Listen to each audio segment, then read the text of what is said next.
Zohran Mamdani, as you'll probably have heard 1,000 times by now, is a member of the Democratic Socialists of America. Of course, other prominent members include AOC and Rashida Tlaib, both members of Congress, and also a member of the Democratic Socialists of America is friend of the show, Bhaskar Sunkara. And Bhaskar is founding editor of Jacobin magazine and the president of The Nation magazine, the author of the Socialist Manifesto, and a former vice chair of the DSA.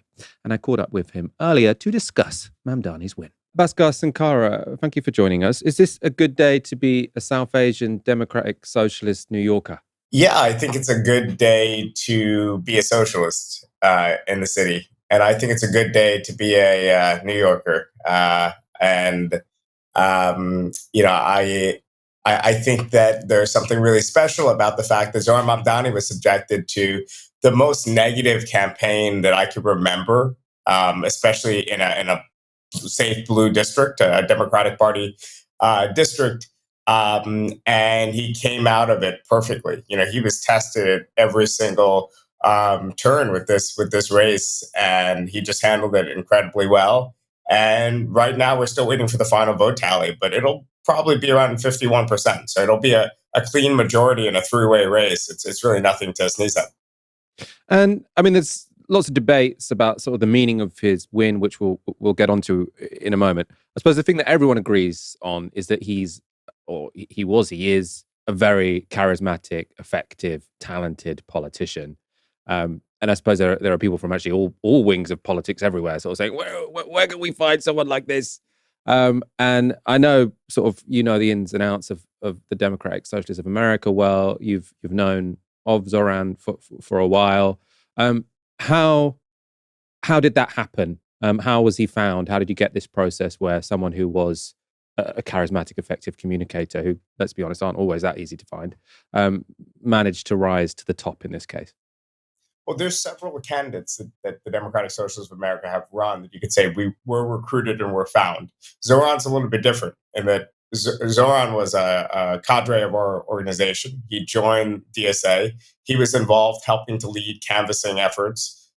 This is actually my first brief encounter with him was when he was organizing canvassers for this local actually Palestinian candidate we were running in Bay Ridge, New York. And I was just a canvasser. I met him in passing then. This was years ago, must have been 2017 or in that range. If memory serves me right. He was involved with some other campaigns. He was involved as a DSA member. And then he obviously had natural gifts as a politician. So he decided to run for state assembly in Queens. Then from there, I mean, it was my view that out of this network of state elected officials in New York, Zohran was certainly not the one I had the closest connection with. Far from. I probably only had maybe 4 or 5 meaningful conversations, maybe less, my life with Zohran one-on-one. But he was the one that always struck me as the most dynamic at the level of being a communicator and the one destined for national politics. It was really my goal, my dream. I think I told him as much in like December 2023. I told him, we need to get you in Congress in the next few years. And obviously he had different plans with this mayoral run, but he always had that kind of talent and ability. But it should be noted that he wasn't this talented person that we recruited. He kind of came to DSA because of his own ideological conviction, and he was an activist. He actually did work in our organization. And let's talk about the significance of the win. Obviously, big debate now. Everyone basically sees it through the lens they prefer. So people saying he won because he's got bold socialist policies and therefore candidates need bold socialist policies. People saying he won because he was charismatic and had a good social media team and therefore we need charismatic politicians with a good social media team. Obviously that analysis favored by people more on the center of the Democratic Party because it means they don't have to take the socialism. And then I suppose you've got a third wing, which is saying this is a progressive politician winning in a progressive city. The Democrats don't have a problem winning New York. There's not much to learn from this at all. I suppose, which of those three are you? And how would you justify your position? I hate to sound like a politician myself, but I'm going to say a little bit of all three of them. So one is Zohran is incredibly charismatic and effective politician. He also surrounded himself with very talented people. His video team was objectively very talented. His canvas operation was incredibly impressive. the way he handled the media at the level of not just what Zohran said on camera, but what opportunities his team decided to pursue, how they decided to kind of respond at brief moments of crises or little mini scandals in the race and things like that, all were super effective. So he maximized on that purely subjective level. I think the objective part of it was he did run a campaign that was laser focused on affordability. In the last couple weeks of the campaign, you could say that some of his appeals became more identitarian in the sense of foregrounding his own identity. I think you could probably chalk that up to, I'm not hearing this from the campaign, it's just kind of my guesswork, a mobilizational technique to make sure that he turned out Muslim and other immigrant voters in New York City, and also to kind of counter the assault by people that were saying Zohran's a threat to Jews in New York City. If you're Jewish, you have to mobilize, you have to vote, whatever. I think it kind of changed the narrative to be able to talk about his own identity, the way in which he sees New York City, and so on. But in general, it was a laser-focused campaign. I remember, I want to say I chatted with Zohran in like February. I reached out and I said, we're going to do this event in New York City with Jean-Luc Mélenchon's coming into town. There'll be 500-600 people. Do you want to say five minutes of words, just to get in front of those people? And he said, I'll think about it, but I think I'd rather be in, I forgot where, but like some part of Queens, because he's going to a smaller event, but he'd rather try to reach 100, 200 potential like non-voters or persuadable voters than kind of rally the base at this moment. And then at that, I totally appreciated the response and I totally accepted the logic. But at that point, I was like, this guy really thinks he could win. He's polling around 3%, 4%, but he really thinks he could win. And he's someone on the left enough that he knows exactly what Francis Amis is. He knows exactly that it was like, a potentially cool thing that he would have jumped at, at any other point in his life. But it was really laser focused on affordability. And it did sort of fit this mobilizational theory of politics that says, run as a principled left-wing progressive candidate, talk about economic issues, and you will rally a new base around your candidacy. It did work in this instance. It didn't work in the two Bernie campaigns broadly. And I think it necessarily won't work everywhere. As far as can this message work outside of deep blue areas? Well, I do think there needs to be some level of social and cultural coding and the way in which we communicate our values, our egalitarian economic values, our egalitarian values at the level of being for the dignity of ordinary people and being against oppression and so on. That language will have to change in different areas. So if you're in an area like Nebraska and you're running for statewide office like Dan Osborne was, I actually think it's perfectly progressive as someone who's on the far left of the immigration issue in the US. I think it's perfectly progressive for Dan Osborne to say, listen, I'm with Trump on securing the border, but I don't believe that we should be separating mothers from their children. I think we should have a pathway for citizenship for people who are following the rules and are here, even if they're here illegally.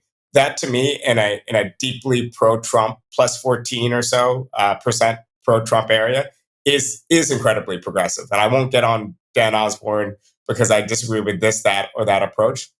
So I think we have to be totally open to, especially on cultural and social issues, especially on some of these thorny issues, to allow some grace for our candidates that are left populist in other areas. It is. So you see lots of people, Zohran Mamdani proves you never have to compromise. It's like, well, he ran in a very progressive place. You might have to compromise a bit more elsewhere. Compromise for what it's worth on a lot of issues. I mean, exactly. He's someone who, I mean, I in my brief kind of chats with him in the past, like I've had debates on policing and other things where I think I land where, honestly, from my experience, a lot of the British left is policing is a social good. It could be done in a really nasty reactionary way, or it could be done in a way that, more community engagement, better trained officers, less racist policing, and so on. So I always advocated for plenty of police, but reformed police. And I think that's where Zohran landed from his original position, which was much more of a defund position. I think now he's seeing police as a social good that needs to be funded. And in fact, you have better outcomes with better funding and training. And he's evolved on that and a host of other issues, and I think he's explained where his positions have changed. So it's not like he totally just decided to think about his commitments that he had in 2020 and 2021 and bury his head in the sand. He's actually been evolving on a host of both issues, and also how he chooses to communicate to voters has changed as well. Because I follow lots of people from all different persuasions, I suppose, especially sort of the wonkier side of sort of like political commentary. And he does keep sort of like pleasing people. They're like, oh, I'm pleasantly surprised by Zohran Mamdani. The one I noticed the most is that he's into rent controls, but he's also very YIMBY. So all of the kind of YIMBY Democrats who are more associated with the abundant, says recline crew, they're like, actually, I like what this guy says about building houses. So he has been a very big tent politician as far as I can see. Let's move on from elections. Everyone loves talking about elections, and then once the person gets elected, we often sort of forget about it. But this guy is, one of the rare occasions where a democratic socialist is going to have a significant amount of power. What power does he have, actually? I'll open up that question a bit more. What power does he have, and how will he use it?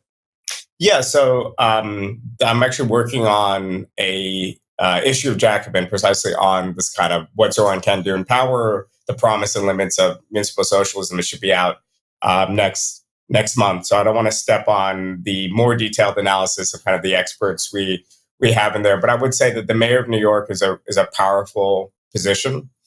It is a position that has somewhat hamstrung fiscal abilities, in part because New York City had a history of producing municipal debt, and eventually that led to a debt crisis.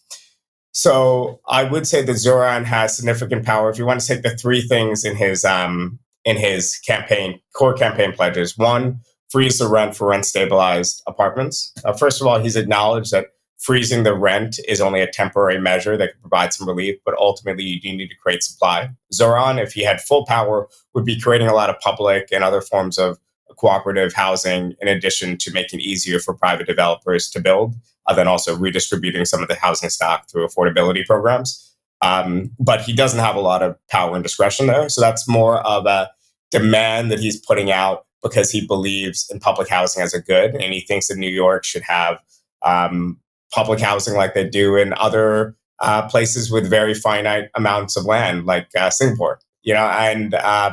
So I think what you could expect there is some measures that provide immediate relief for a portion of the housing market, but doesn't address the underlying problem.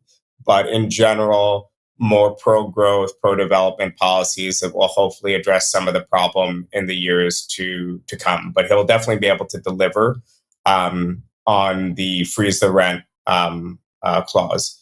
On the free buses idea, he needs support from the MTA. This policy has been costed at around $800 million, which in the context of a city and MTA budget isn't tremendously a huge amount. You could probably argue there'll be offsets with reductions of enforcement and with other things that might actually make the true cost less than that. But this is a policy that honestly we could debate the merits of, because I think user fees are reasonable social democratic policies. But with a lot of New Yorkers, we take the bus for our last mile to get to the subway.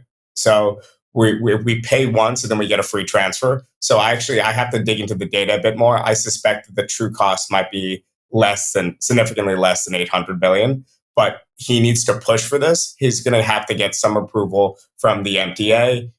There's kind of a process that he has to go to. But as long as he's not seen as compromising, and he is in fact pushing for free buses, they might just end up expanding some of his free bus pilot programs, especially in areas where people are reliant on the bus to get to transit transfers and things like that.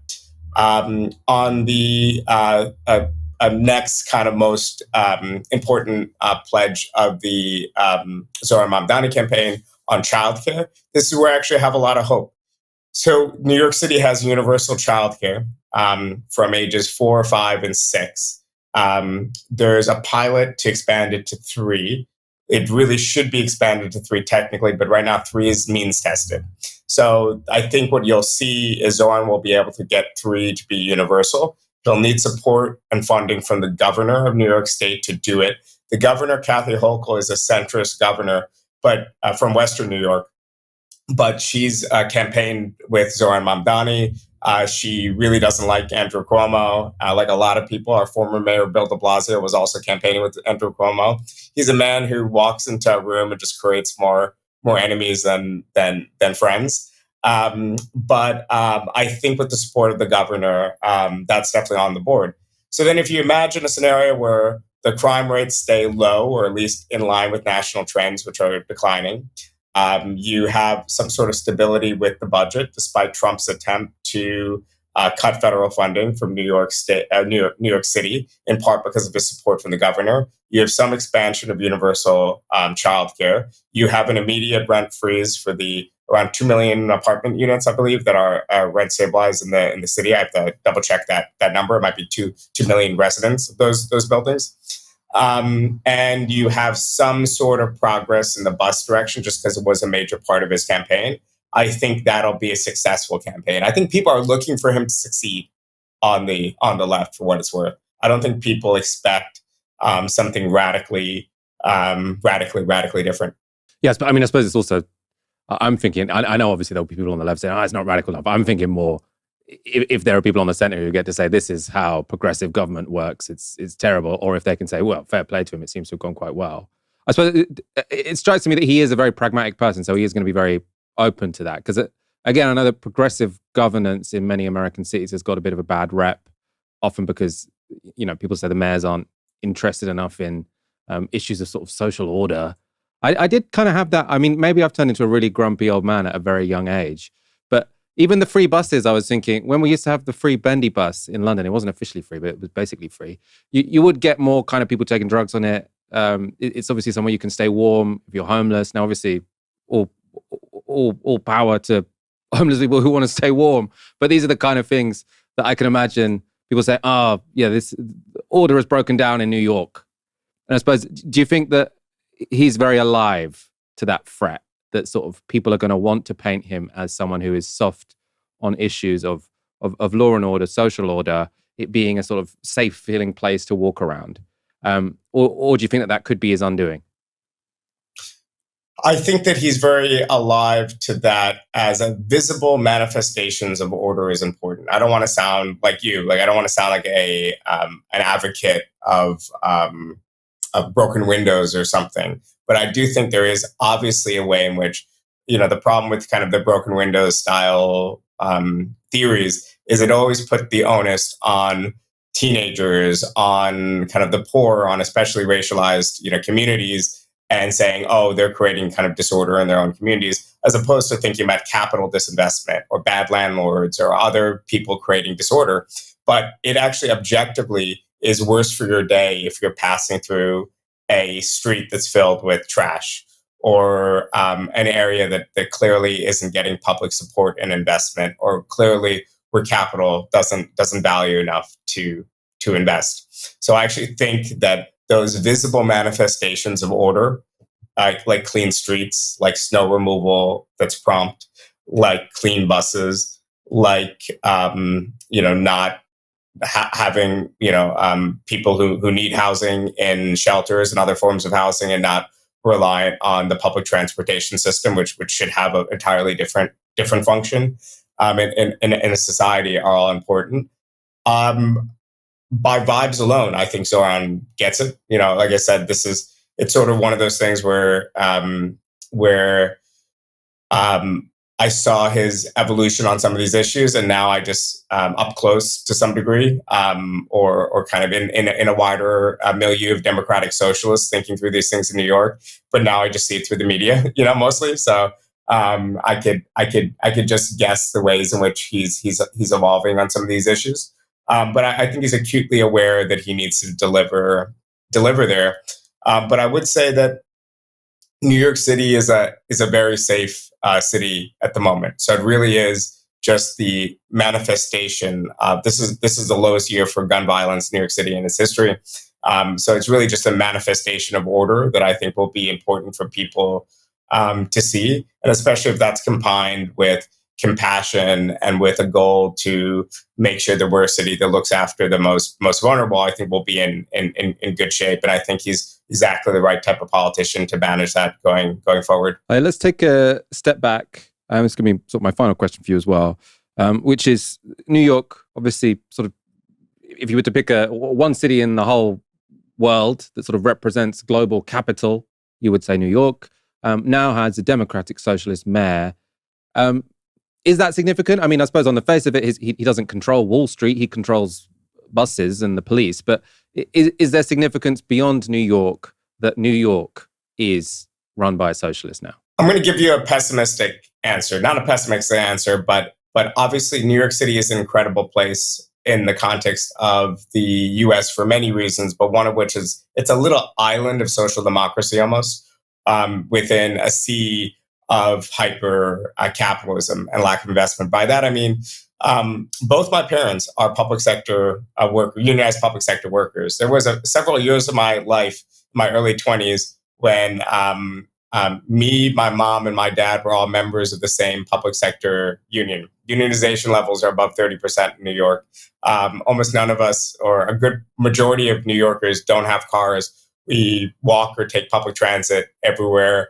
We have extensive social safety nets in the city. So this model has largely been built on having big capital in the city, including finance and finance jobs being created in the city, and then redistributing. A lot of those finance jobs over the past 10, 15 years have moved to other parts of the country, like places like Texas and Florida, other places, particularly Texas. And I guess the question is, there's these long trends that might show a weakening of the tax base in New York for a lot of the programs we rely on.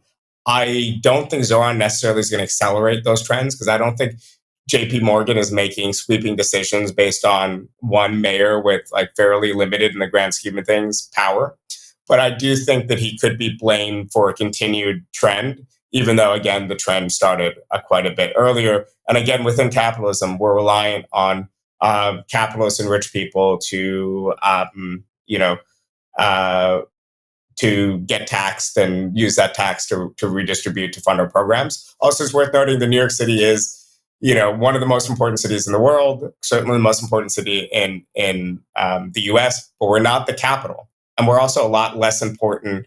We're 9-10 million people in a country of 330 million people, whereas you're like a sixth of the population of the UK and London. And also because you're the capital, you get certain higher degrees of investment from the state. New York gets kind of the opposite, which is not necessarily a bad thing. I don't really want an economy that's so New York centric the way your economy in the UK is so London centric. But there's a lot of limitations to governance in New York, and also the amount of funds we have to even maintain our existing programs, much less expand them. And I think that's a real limit and dilemma. So I think we need to be creative on the left. I don't want to sound like an anarchist, but we do actually need to think about ways in which we can create sense of community and civic belonging and create kind of a red New York politics that doesn't necessarily involve huge sums of money from the state, but also is used to both connect, serve people, and also obviously support the Zohran Mamdani administration as well as a partner. But I think we need to think creatively on the margin and not just think about this as an opportunity to use state power. So this is where I go complete Luxembourgist or kind of anarchistic, because I actually do think that there needs to be this sort of socialism from below that we have to build in New York City, in part because I'm not sure. I would love to build social democracy from above, but I'm not sure there's resources for it at the moment. So it's kind of giving Ken Livingstone in the 1980s. Yes, I actually was Ken Livingstone, not to plug this Jacobin issue again, okay, but I just edited 2 days ago a very long 3,000-4,000 piece kind of profile that will run in the next issue of Jacobin. So hopefully we get through Jacobin a lot of the New York left thinking about the experience that you had in London and elsewhere.